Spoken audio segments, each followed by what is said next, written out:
Welcome back, book nerds. On today's episode, I'll be speaking with Victoria Lacoste, an actress and producer, and has a new movie coming out called Silent Lies, pending title. Victoria has a focus on the horror genre, and I'm looking forward to getting to know not just more about her and what drew her to horror films, but we're going to go even deeper and discuss what it's like both on and off camera in the film industry, both at home here in the US and overseas. Let's get to it. All right, book nerds, I'm now speaking with Victoria Lacoste, actress and producer extraordinaire. Thank you for joining us today on JeanBookNerd. Really appreciate it. Well, thank you for having me. It's a pleasure. So for those who may not be too familiar with you, and I apologize if I didn't pronounce your name very well, but please introduce yourself and tell our listeners a little about what it is that you do. You actually said my name pretty well, all things considered. So my name is Victoria Lacoste. I am an actor and producer. I'm originally from Switzerland, but I work internationally. I have mostly worked on short movies so far. One of them we've produced in Los Angeles a couple years ago, the most recent one in Paris, and they're both the first one is currently on Alter, which is a genre platform in the States, and the second one just got sold on a French platform called OCS, they're also the main distributor for HBO in France. So yeah. That's amazing. Congratulations. Thank you. So yeah, so we're currently still in the festival circuit, and you should check us out. So tell us a little bit about your most recent project. My most recent project is called The Fourth Wall, and it is actually a project that was written and directed by Kelsey Bolig. She is an incredibly talented screenwriter and director who works in Los Angeles, and we did both the two first shorts we did together. It's currently in the festival circuit. Most recently won Best Horror at HollyShorts, which is great because it's an Academy Award. It's where the Academy Awards do some of their selections, so we were incredibly excited about it. And overall, it has been a very successful run. So yeah, so we're very excited about. That's awesome. What drew you to the project? What made you want to get involved in that? So what drew me to it is that, well, the whole story around it is really what drew me to it, because when I came back from the States a little bit more than a year ago, and someone I knew who owns a theater told me, you know what would be really great is if we actually made a short within the space of a theater. She was like, how quickly can you have a script? And that was right after we did Asking for Friends. So I contacted Kelsey. I was like, listen, here are the guidelines. We have a theater. Do you have a story that you can provide that goes with the setting? And knowing Kelsey, I knew it was going to be intense. I knew it was going to be gory. I knew it was going to be very spectacular in terms of visuals. So I was very excited, but it was also a challenge because the space is so small. So it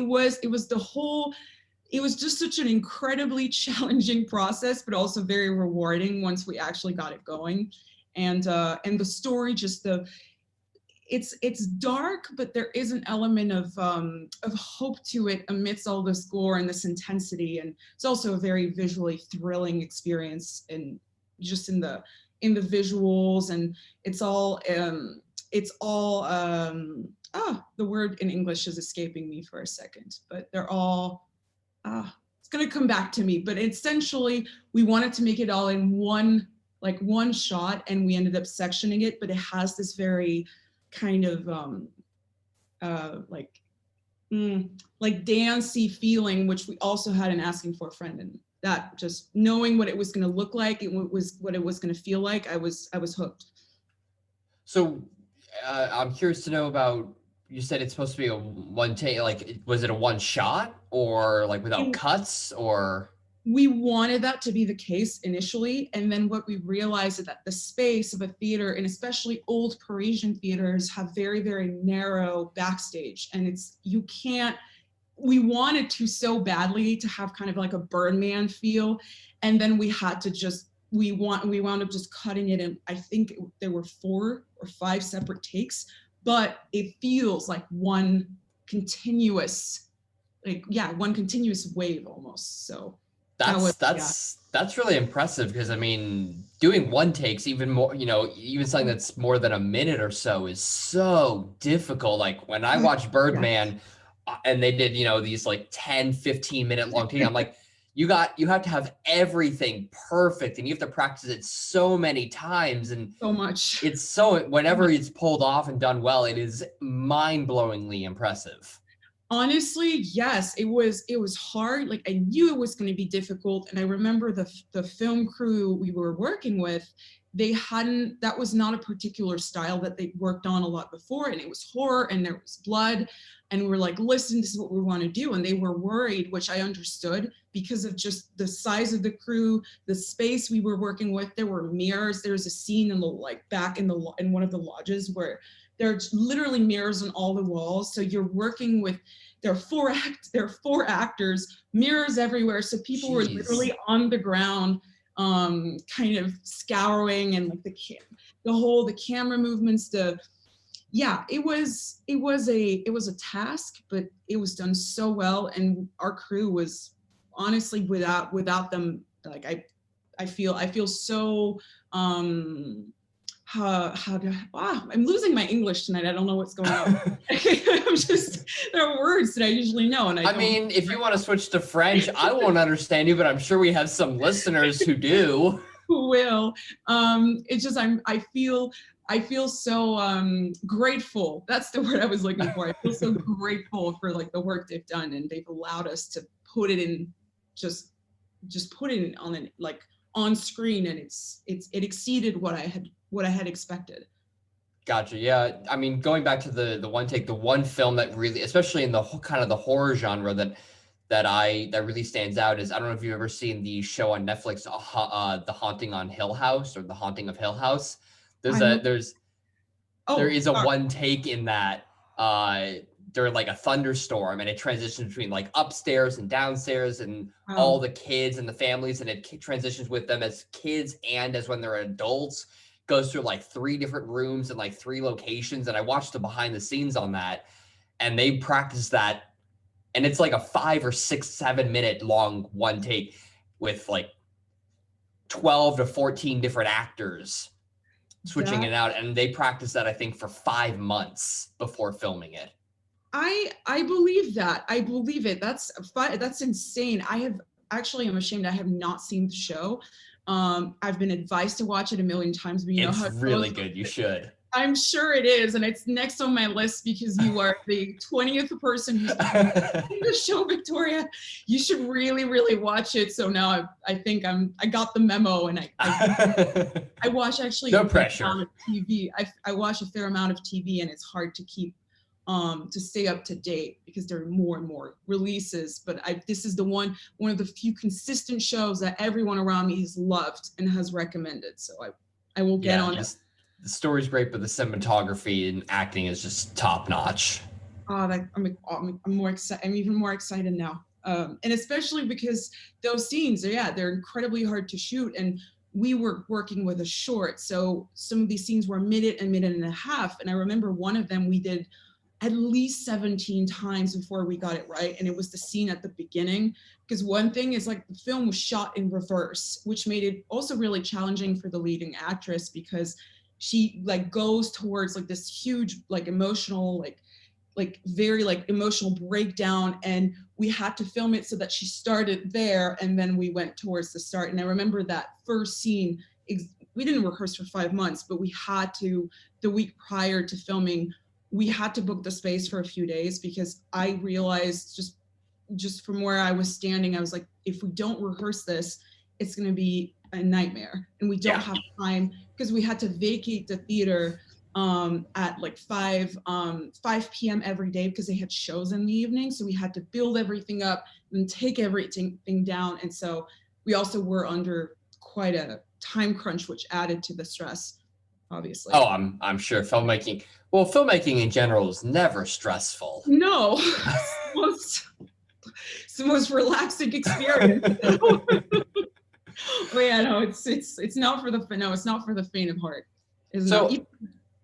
I'm kind of interested to get your take on the role of women in horror and how it's important to, you know, get new people and new voices into the genre. Because if you look at, you know, kind of the history overall with horror, when it comes to, you know, female actresses, a lot of times they're not, for the most part, they're usually not the hero of the story. They're kind of like the victim. They need saving, stuff like that. It's a very male-dominated genre. Yes. So I'm curious to get your take on how things are progressing in that nature, and also just in your personal view, why it's important to kind of shift that.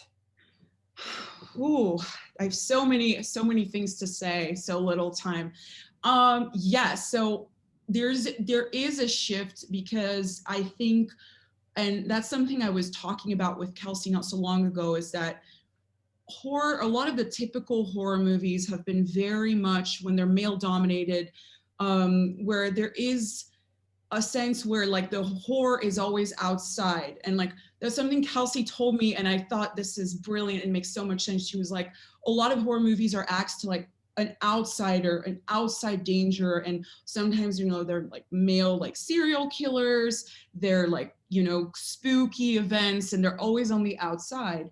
And what I found with the focus on like female protagonists is that the horror comes from within, and the female experience itself. And that was her, what we were talking about one day, is that her thoughts that the female experience was very much like a horror experience. And I think horror is a wonderful vector to tell those stories, because a lot is, I would attest as a woman, a lot of our experiences that are not supernatural, they're not, you know, yes, there are serial killers, there are murderers, but the real horror comes from like just sometimes being a woman and the things we go through. And I saw some brilliant like shorts in the festival circuit that really showcase that, about one of them, whose name I cannot remember, was about pregnancy and the horrors of pregnancy. And I thought, this is brilliant, because it hasn't really been talked about before, even though this is something most women go through. And it can be very much a nightmare and very much terrifying, but it's even more terrifying because it's real.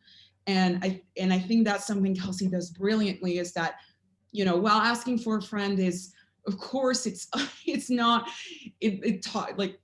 real as realistic, but there is this, it's looked at through a female lens, and I think the results are different, and there's less of an objectification of the women. They're more empowered, and it just shows. There's a love for the characters that I just don't see as much, and there are exceptions, but in a general sense from male filmmakers, the women are oftentimes a tool to advance the story. And another thing that I have found is a lot of time the victim, it's almost like the women who get killed, and you see that with Jaws, is that the women who get killed are oftentimes, there's some kind of, how do I put this? You know, they're hooking up with a guy, they're doing something that's sort of like morally, like Christian, morally reprehensible, and it's kind of promiscuous, and it's almost like the message is there's some kind of divine punishment, like, oh, she kind of deserved that. Exactly. And I always thought, I never fully noticed until it was brought up to me in a film class, and then I was like, wow, so true. A lot of the time in horror movies, the first one to be killed is the one who is promiscuous, who is using her sexuality, and she's always punished, always. And the last one standing usually is virtuous, has some kind of virtue and hardworking. She's very like upstanding. And so there's this message underlying that's like, well, she deserved to like live in the end, but she's the only one. And it's weird. It's this underlying message that I'm not huge on. And it's a trope that's used a great deal. Oh, absolutely. I think, this idea that whatever comes from the outside is here to punish, even though it's never said, it's implied. So yeah, I think now with women directing more genre, being able to tell their own stories. I think horror is actually a wonderful lens to talk about the female experience. And because there's so many experiences we have that are not, that are common, but terrifying, genuinely terrifying, and can't wait for this to be explored a little more. So that's why I think it's important for it to be a more female, for it to be there to be a more of a female, kind of a female gaze towards those experiences. Awesome. Well, I mean, I'm all for it. Also, not only for the reasons that you mentioned, but I mean, I think you said it already, is that different people have different experiences. Men and women don't go through the same experiences in the same way. No. And not only for ourselves, but through society and what we deal with and how we deal with it. And it just opens up a whole new world of storytelling and possibilities. Because as a guy, like, I can tell a story, a million different ways, but so can other guys, because they have the same thoughts and experiences I do. But I probably could never tell a story in the same way that you could because of your experiences as a woman. And I think that's amazing to just get so many more. The more voices and the more ideas you bring together, the more possibilities there are. Absolutely. And it fosters, I also think it's so important, and in the horror realm, but also in different realms, because it fosters a lot of empathy between each other. And I think a lot of the reason, and that's something I feel extremely strongly about, is that part of the reason there's on a political, sociological level, we're having this rift happen, is that when you grow up, what you consume and what you watch really shapes the way you look at things. And I know growing up, having not seen that many strong, interesting female leads, and having seen a lot of stories talked through the male experience, which, again, I'm not shaming, saying it's a bad thing, we need everything, but seeing only that is actually really, to me, it was damaging, because it shaped some of my worldviews and I realized, wait a second, this is perpetuated, but we're not showing the other side. So there's a lack of understanding, and then men are confused. I say men in a general sense. It's I'm generalizing a great deal, but there's a lack of understanding towards what women go through, and a lot of misunderstandings and miscommunication. And I think some of them could be solved just with the kind of content we make. And absolutely, 100%. I'm sure if little boys right now and girls watch content that was more, made by a more diverse pool, we'd have more diverse understanding. And, not saying it would create world peace and everything would be perfect, but I think it would help. So. Oh, absolutely. No, I agree 100%. I mean, I think you hit the nail right on the head, that not only are we shaped by growing up, are we shaped by society and the people we're around, but it's also the content we consume. I mean, like you said, if as a kid, I'm growing up, or as a, if a girl's growing up, and where all the content is always, oh, the guy's the hero, the girl's the one needing saving or in distress or something.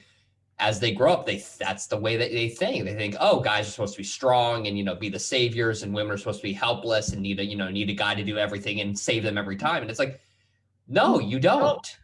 No, and also it's damaging for both.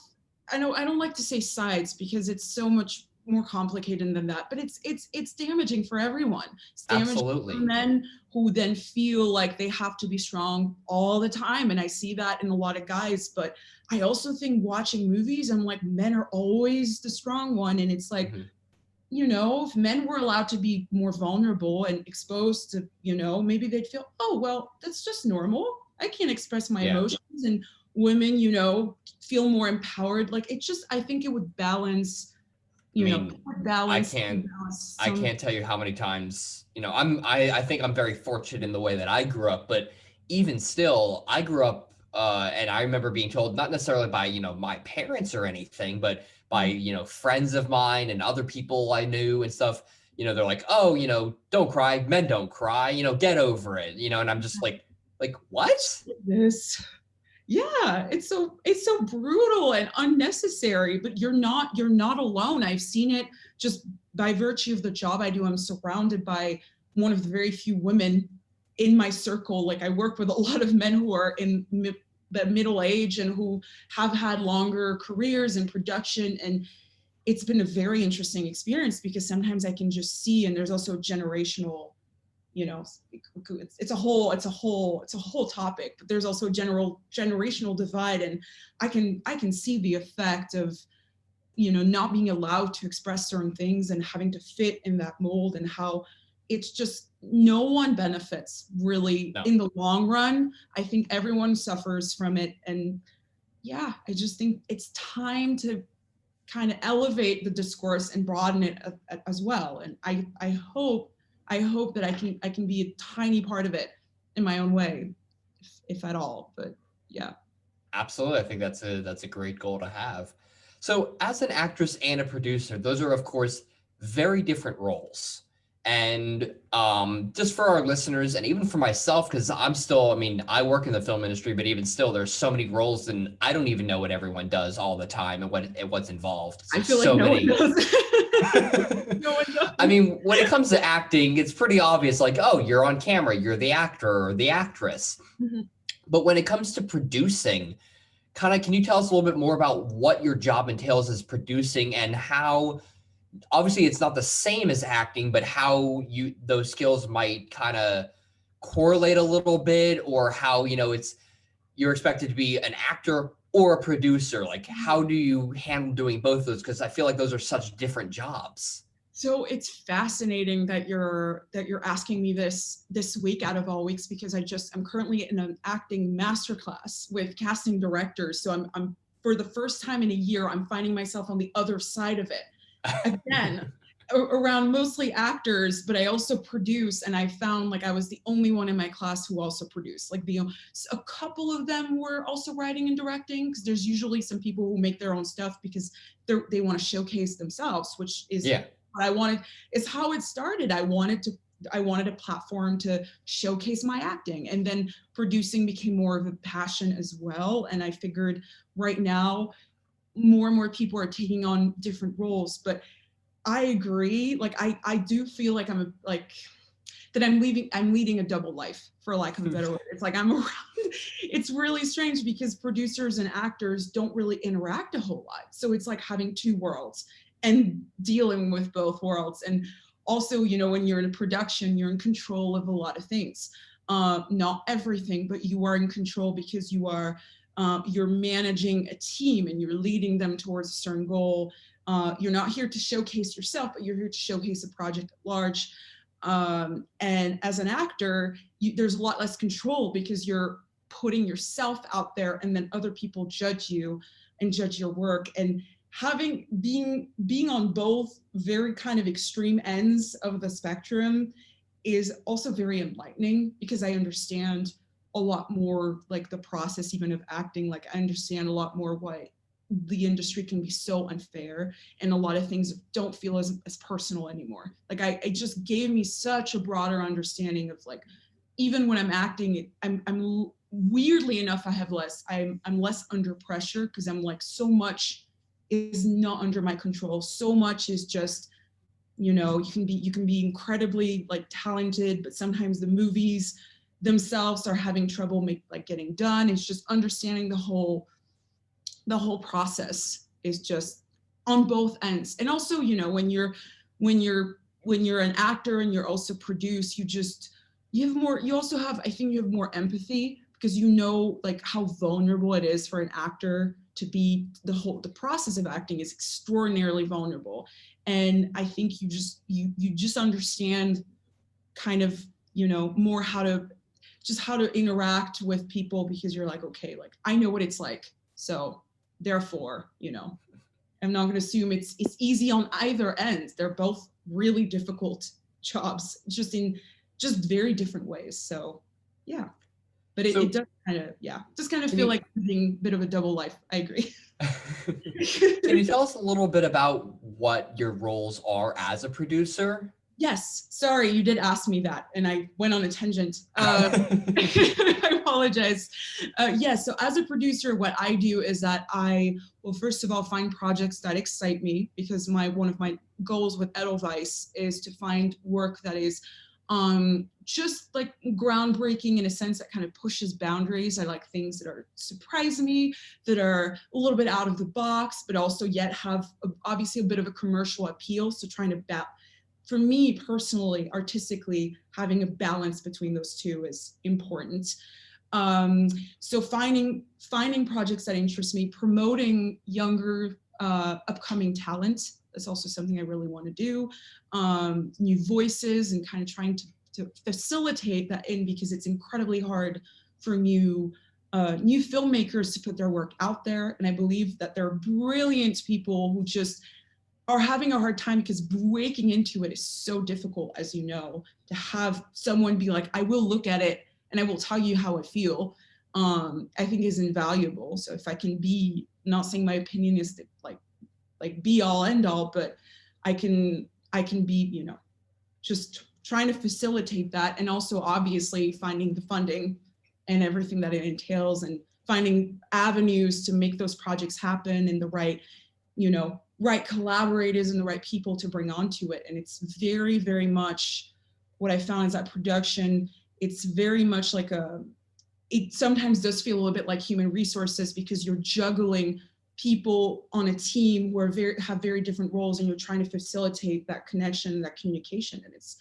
not always, it's gonna be really challenging. So if you don't like talking on the phone or talking over email, it's not the right job for you. You wind up, especially this year, I have never spent that much time on the phone, and just constantly, keeping up to date and trying to unify people who are so geographically separate is, what I do a lot. Well, I appreciate the work of producers even more now, because I'll stick to staying behind my camera and hitting the record button. Well, that I could never. For the record, I have such a huge amount of respect for directors, because that's, who knows what the future is made of, but this is, I could not do that. So it's a stress. It's a huge stress, because you're in the middle of everyone, and everyone's deferring to you, but you're also under so much pressure. Oh, absolutely. I mean, I always love, I'm on, a bunch of Facebook and Reddit groups for filmmaking, and, we help each other out, post our work and critiques, all that stuff. And one of the images that's posted fairly often is, it's filmmaking is not a stressful. It's like a picture of like a really old guy, maybe someone who's like 70 or 80. And it's like, filmmaking is not stressful. I'm only 30. I've seen it. It's true. It takes so much, it takes your life force out. Like, I've had moments where I was like, my life force is drained. I am at the end of the day where I'm out of words, and my poor boyfriend just has to deal with that, because I'm like, I don't even want to have a conversation. I just want to be left alone in my headspace, please. Just finished the fourth 15-hour day. Yeah. It's like I've been on the phone 9 times today. Just no more conversations. I just want to lay there, not say a thing. Yep. I feel you on that. So obviously you're over in you're in Paris right now. Is that correct? That is correct. But you've also worked on projects in Los Angeles and in the US. Yes. Is there a difference when it comes to working on a project or even producing a project in the US versus another country? Yes, absolutely. So there are things that are inherently similar. And again, my part of it is that I have not been doing that for an incredible amount of time. So everyone's experiences vary, but I can only talk from my own, and from what I've done. But yes, I would say in the States, the industry is a lot bigger. There is a lot more money at play, to put it totally plainly. And because of that, it's like when you have teams, they tend to be a lot bigger. And you have, which is, at once it's great because you have more voices and you have such an incredible, huge well of talent in Los Angeles.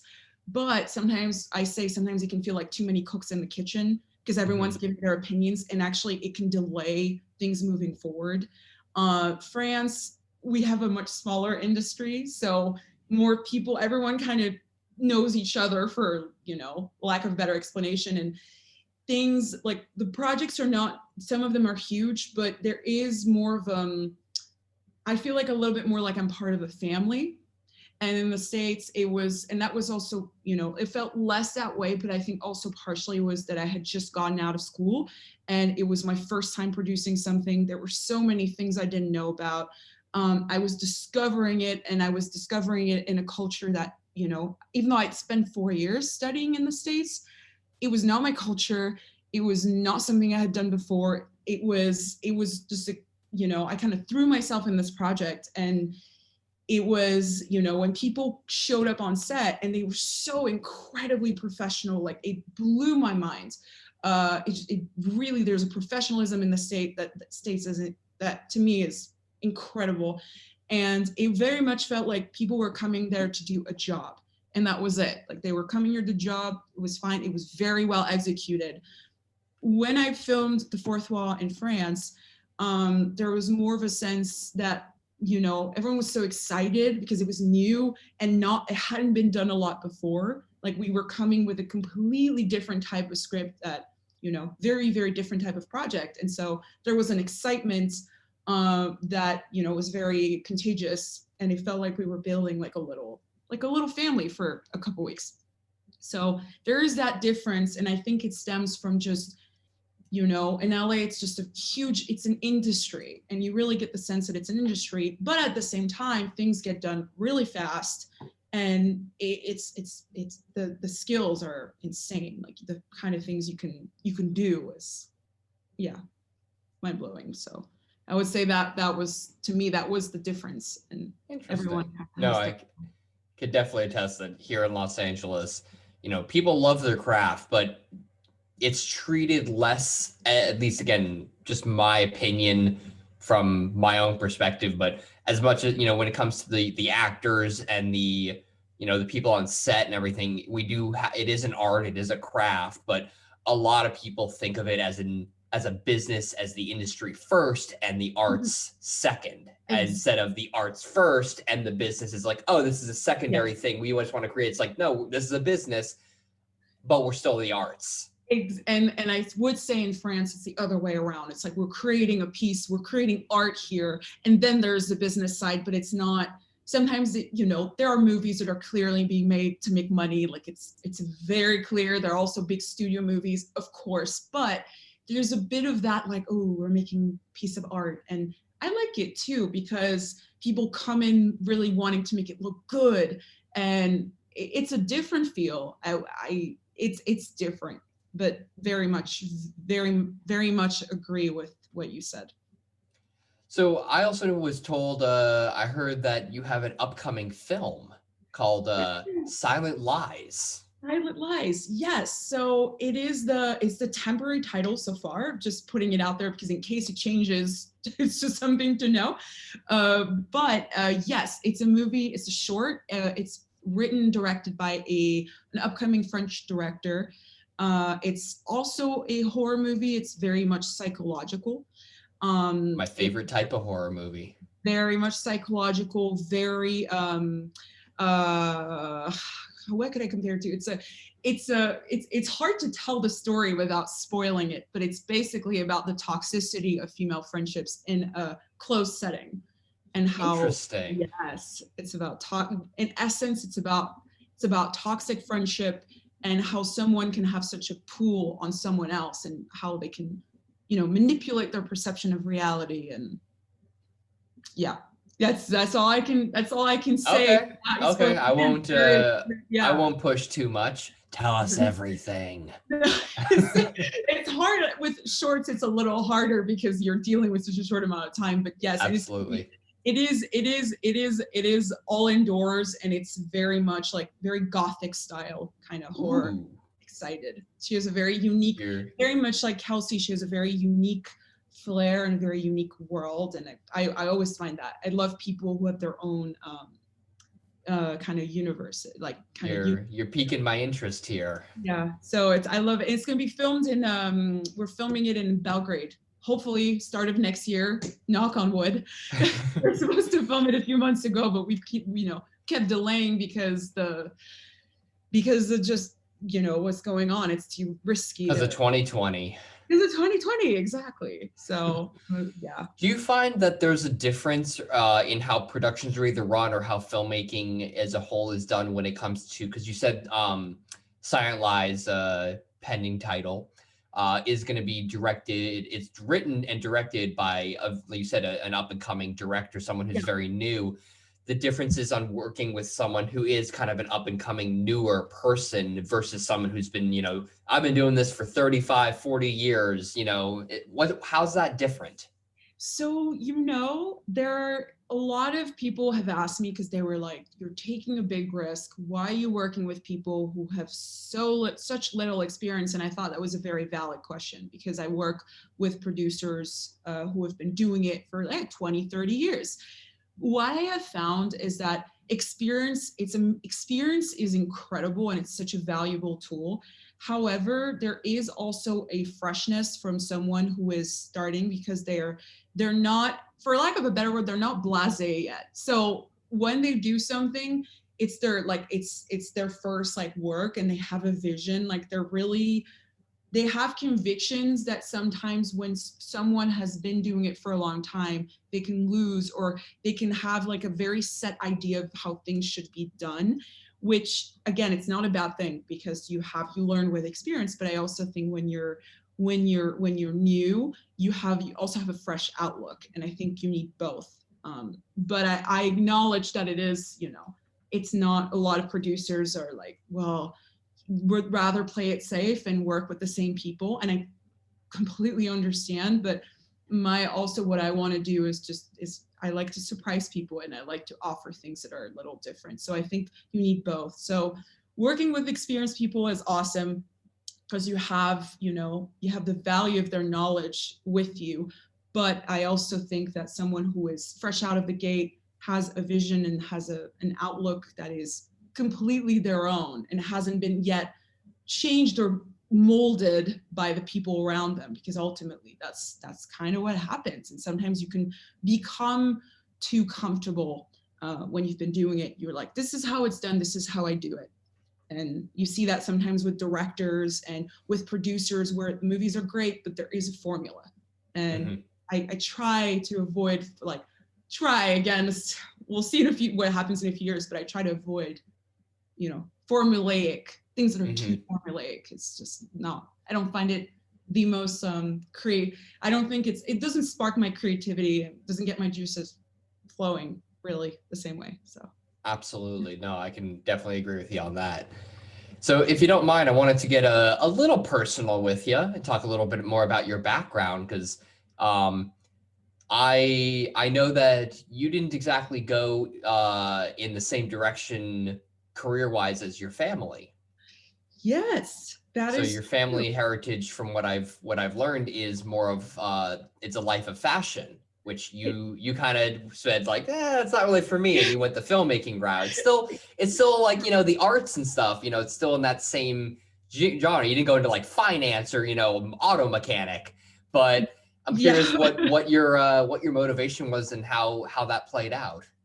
Well, so one thing I have to correct a little bit is that actually most of my family is in finance, not so much fashion. So my heritage is fashion, because my grandfather created Lacoste back in the 30s, and they were initially sports clothing. So I come more from a background of sports and finance, and fashion came with the brand that my grandfather created, because they were initially tennis clothing. And back in the day, he was tennis world champion in the mid 30s. He was one of the best, along with 3 other tennis players, and they were called the Four Musketeers. It's a real story, and they were big tennis. Wow. Yeah. Not to brag or anything. No, it's cool. It's there is a reason, and the reason why I'm telling that story is because initially there was a very practical drive to the brand, and it was very, I come from a family of very practical individuals, and and then it became a fashion brand, but initially it was sports. He wanted to create breathable clothing for sport, tennis players. That's how the polo started. And then it became fashion, but most of the people in my family, all my brothers are very much in business and investment. So is my dad. My mom is like more PR. However, yeah, it was more me doing something artistic versus the rest of my family being very much, more bureaucratic. And I was like, I'm going to do theater. And that's how it started when I was around 10 years old. And I started theater and I fell so in love with it. And I was like, this is all I want to do for the rest of my life.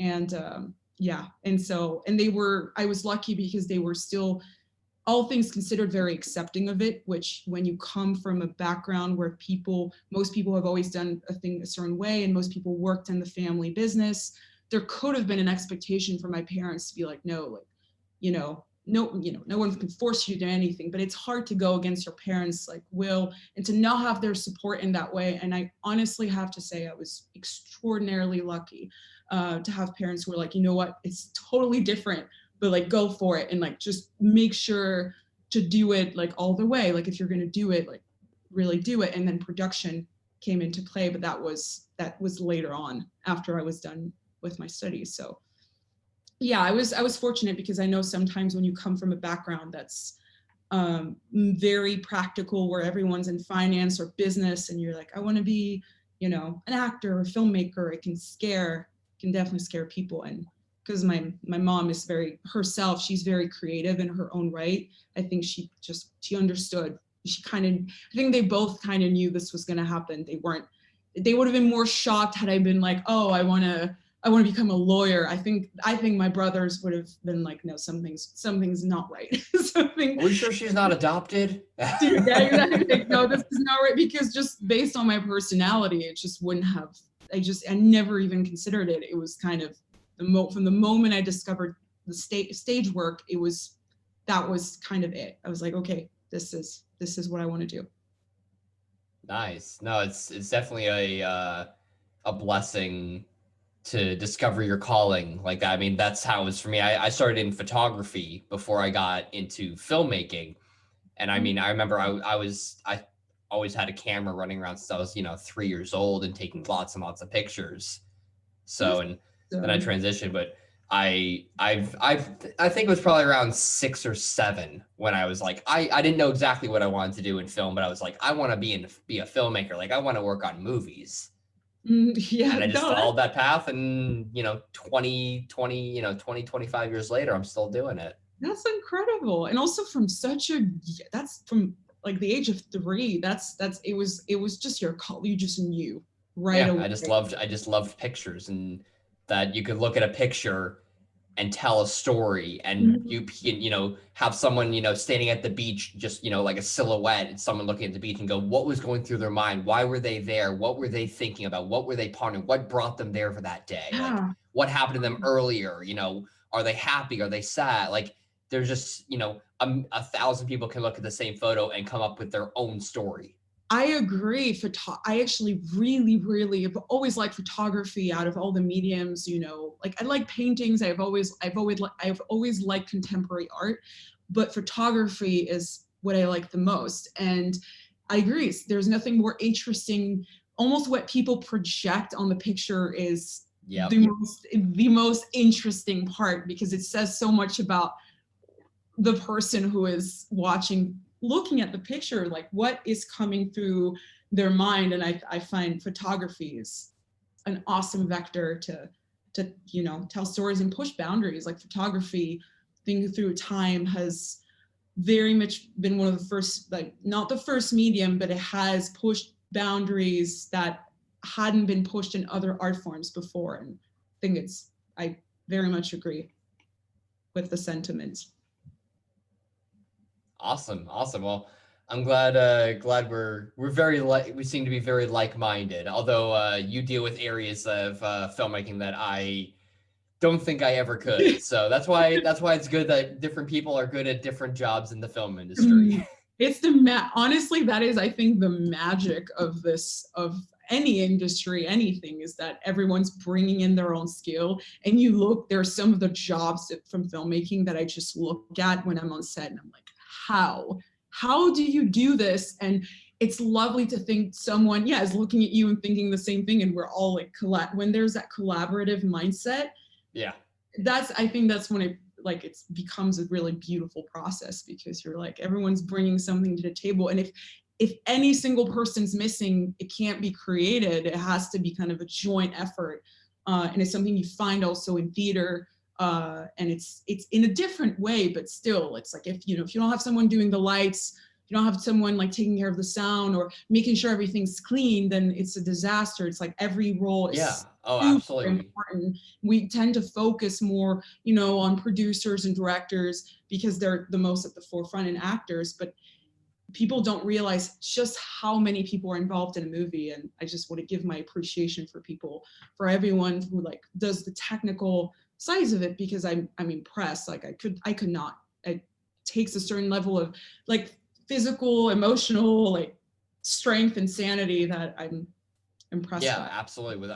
Without set designers, there's no set. Without props people, there's no props. Without, the wardrobe, there's no costumes. Without the actors, there's no people in it. Without the writers, there's no story. Without the director, like there's so many steps. And when you take just one of those away, and the entire process falls apart. Exactly. No, exactly. And I think it's like, I sometimes wish when people watch a movie, they just don't realize. They think it's so much easier, and it's our job to make it look easy. But sometimes I'm like, do you realize there were like 50 people just for this one thing, like who had to be present and do it? And it's insane. Well, and it comes down to give a little shout out to part of my past and my background, because before I got into more on the set and production part of filming, I was in visual effects. And I always found it so funny going to films and people are, they're watching like, oh, that's cool. Oh, what's a best boy? What's oh, that's a lot of people. And then the visual effect, especially for, like Marvel films or superhero films, like, there's just list of hundreds and hundreds of people for, visual effects. And people are just like, what? I'm like, there are this many people? Like there were 1,700 people. I'm like, yeah, 90% of these movies are visual effects nowadays. You think like 10 people did all this? Yeah, exactly. Now I watch credits with such a different, credits are interesting. Like I drive my boyfriend insane because we'll be watching, especially TV. I'm huge, have been a sucker for TV for 15 years. Like seriously, I've always loved TV shows. And now I will always watch, I'm like, wait, like let's not skip the credits, because I just want to have an idea. Now that I produce, I'm like, holy shit, like how do they just deal with all these people and make them somehow lead them towards the same vision? That's insanity to me, especially on TV where it's over several episodes. It's nuts. Oh, and especially with TV, there's even shorter turnaround times. Exactly. So you have several teams that you're dealing with from one episode to another. Also, perfect examples, Netflix and with Amazon and Hulu and everything, as movie quality goes up, so does TV. Like TVs are starting to have the same quality as feature films with less budget. Mm-hmm. The budgets are even increasing. I'm just, for example, I remember some back in the day, a TV show was like, oh, this episode costs, $40,000 to make. And now it's, Game of Thrones or The Walking Dead. When those first started, it's like, oh, this one episode was $18 million. Yeah, it's insane. I actually didn't know that's how much it cost, but I'm not surprised. I'm making up numbers, but I don't know those are exact. But I remember I think the first season of like The Walking Dead, each episode, I think the cheapest, like the first episode was maybe like a $6 million, and the last one was like 18 million or $20 million for one. And it's, I love watching, watching behind the scenes, especially for like post-production and visual effects, because there's so many times like, wait, they did VFX, like someone's coming out of like a building and it's like, oh, just the steps were real, everything else was green screen. It's like, wait, they didn't just film on location? Yeah, I know. Now everything's been centralized in studios, which, everyone has their feelings about it. Sometimes I always can tell, unfortunately, when even if the VFX are amazing, you can still tell you're like, this might not be a real location. Sometimes it feels very realistic. Sometimes you still have that feeling like, filming, maybe I'm a little old school in that way, but I love things that are like practical effects and things that are, absolutely. I think there's an art to it. And it really struck me when I watched Alien for the first time. Such a good movie.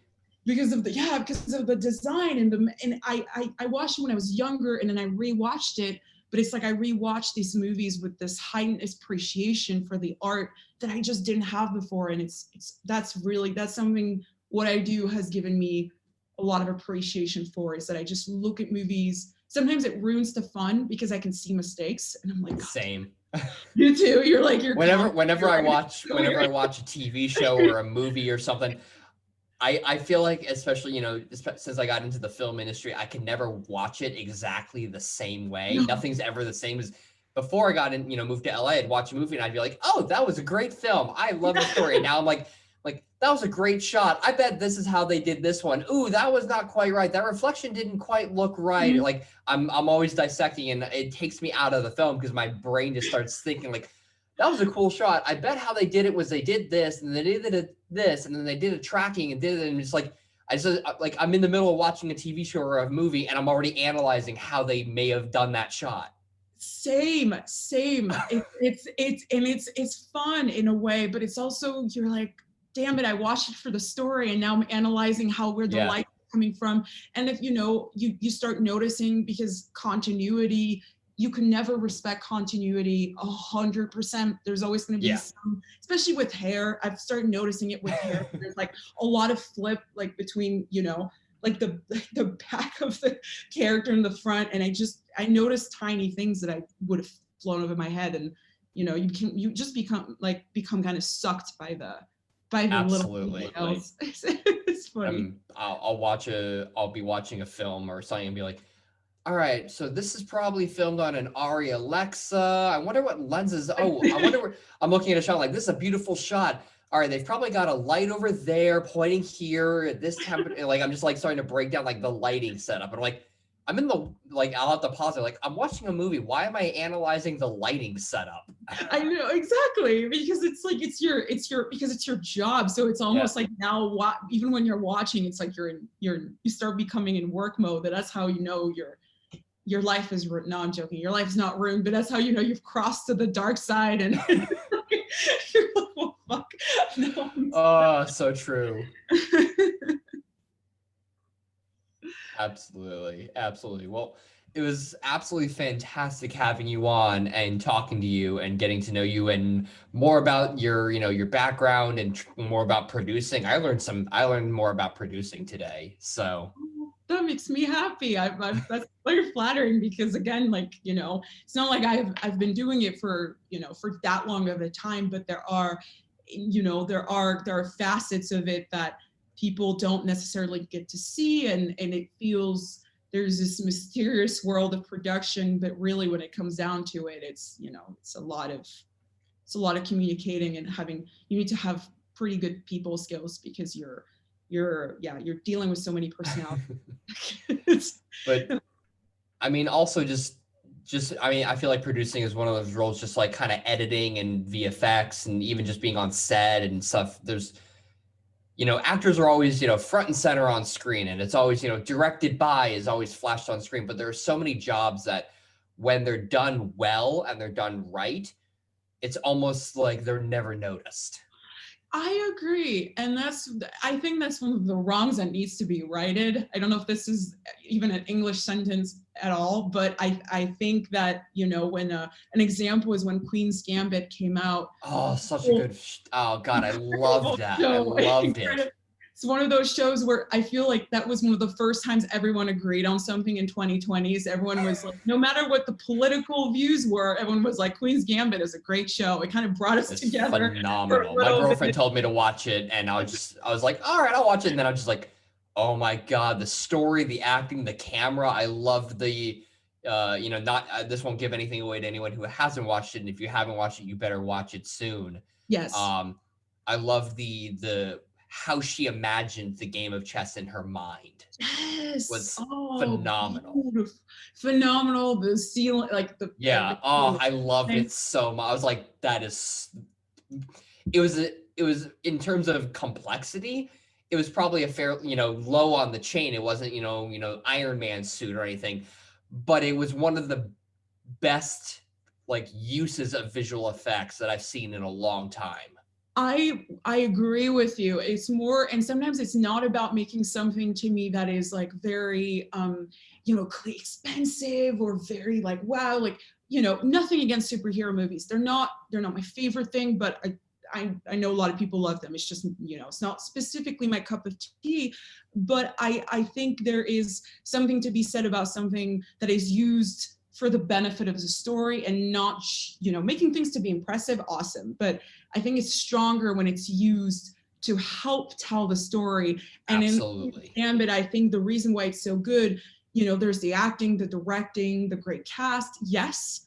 But on the other hand, you can tell everyone on the crew was in love with the story. It just shows. You can tell the crew got along. There is this, you feel it. You can feel when you're watching a movie and there were like dissonances between production and like, you can tell when people wanted to make different movies.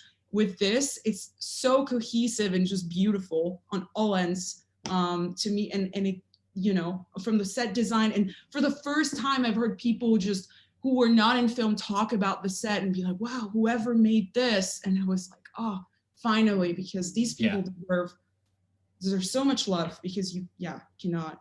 And also, my hat's off, because I actually remember looking her up, and she hasn't done a ton of work, compared to so many other actresses. But unfortunately, I don't remember what her name is.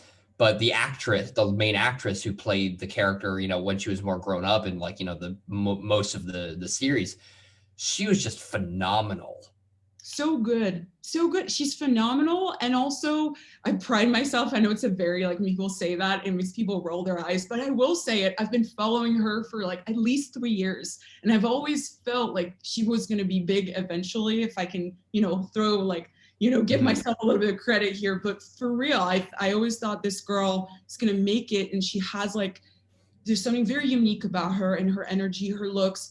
While also being incredibly beautiful and interesting. And yes. And I thought, I'm glad she's getting finally the appreciation she deserves. And when that happens with actors and directors who have been following, who are just not getting, who are underrated and they finally get a break.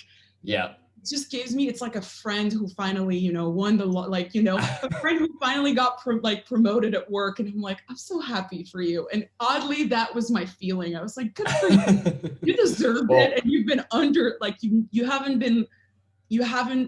people knew about her and she, knew about her work, but finally she's just getting the recognition she deserves. She has what I think again, she has the look, she has the acting skills and all that. I agree with everything you said, but for me, what really stood out and what I feel like I don't think and I think one of the reasons that she was so great in this role, and I think that anybody else wouldn't have done as good a job, is she's one of the few actors or actresses that I've seen that can really convey an emotion in such subtleties with her facial expressions. Absolutely.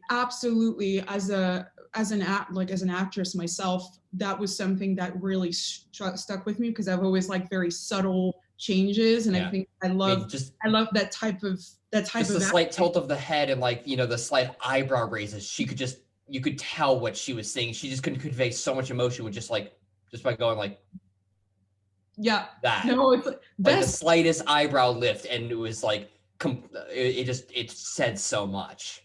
And I was telling my mom, because I forced her to watch it. After I watched it, I was like, you have to watch it right away. And I said, it's some of the best eye acting I've ever seen. Yeah. The best face acting I've ever seen. Because there's so much on her face and it's so minute, it fits the world. It's so, every detail is so thought out, from the acting to the lighting to the costuming. It's absolutely it's a work to me. The show is and I don't say that loosely ever, because I'm not hypercritical, but I'm pretty realistic when I watch something. And to me, this is a work of art in a lot of ways. And once it was over, I was like, God damn, this sets the bar way too high for me. We need a season 2 or something. Yeah. I was like, this is the bar too high for me. Well, I think it's also to kind of go back on what you said, because we're in the industry, and I feel like this might be the same for so many other industries, is because we're so versed in it, our standards are set so high. Yeah. Because we're immersed in it, we're exposed to it all the time. Our standards are so high for somebody to come along and really blow us away. That's really something that doesn't happen often. No, it doesn't. There are a lot of movies and things that I appreciate. I'm like, I had so much fun, and sometimes it's bad, but you still have so much fun. So, there's so many levels, but with this one, it was on every single level. It just hit all the buttons. And that is unusual. I was like, well, I watched it and I walked out of my bedroom and I told my boyfriend, I was like, well, that's it. Like, I have nothing. This is, so good. Yeah. I watched it. I was trying to think, I was like, what would I watch movies or TV shows. I'm like, what would I have changed? Like, oh, they could have done this better. I just watched that. I'm like, I can't think of a single thing that they didn't hit, a home run on. Yeah, no, same. I just couldn't, I couldn't figure, there was if only my one qualm was, I wish there had been a couple more episodes because some of the characters, but because some of the characters in the show are so interesting and you wish you could know more about them. And that was my one comment, was I wish there had been a couple more episodes in there to kind of flesh out their stories. But that's a compliment on the writing part, because they were good characters, and I was like, damn, I wish I knew more about her friends that she was in the orphanage with, because at the time, what happened to what happened to her friends, what happened to Mr. Scheibel, like I was like, I wish I had known more about them and their stories. And that was my one thing, because it was so good. I was like, I wish there'd just been a little more, just because they're absolutely. Well, again, thank you for taking the time to chat with us here at JeanBookNerd. Really appreciate it. Great chatting with you. Great. I'd talk to you all day if I could, but I feel like I've actually kept you longer than what we had talked about. I'm sorry. It's okay. This usually happens. Usually they're like, oh, it's going to be like a 30, 35 minutes. Like, oh, 50 minutes later. I actually had a podcast with filmmakers a while back. And they were originally wasn't, we couldn't make it work because of the time constraints. And I was like, no, I really want to talk to them.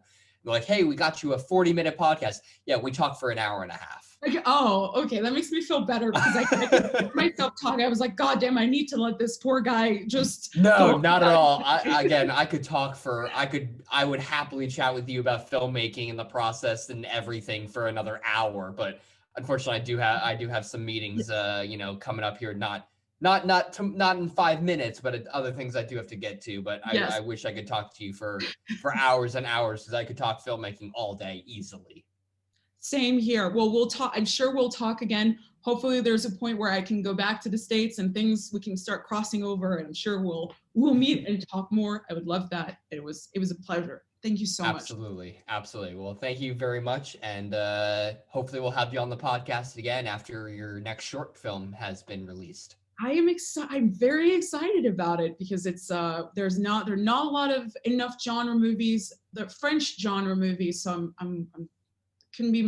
could not be more excited to step on a film set again. So fingers crossed. Fingers crossed. Cool. Well, thank you so much. All right.